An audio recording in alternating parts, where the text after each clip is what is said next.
मी S T कर्मचाऱ्यांना 7वा वेतन भेटावा, S टीचं राज्य शासनात विलिनीकरण व्हावं, एस टीचं खाजगीकरण थांबावं यासाठी लढा देत आहे।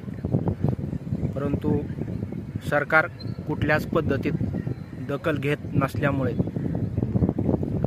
मी हे BSNL टावर कळंब येथील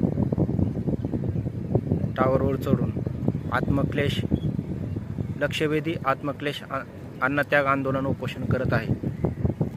मित्रांनो, या ठिकाणी मी पूर्ण विचार करून वरी आलेलो आहे। या ठिकाणी मी एस टी कर्मचाऱ्यांना एक गोष्ट सांगू इच्छितो। 124 कर्मचारी गेले, तुम्हाला काय फरक पडणार नाही।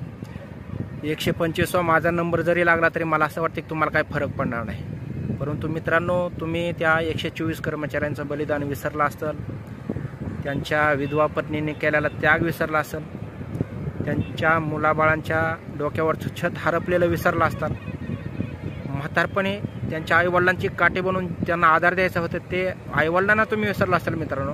परंतु मी ह्या गोष्टी विसरलेलो नाही मित्रांनो। त्यामुळं वेळोवेळीच्या आंदोलनामुळं, वेळोवेळीच्या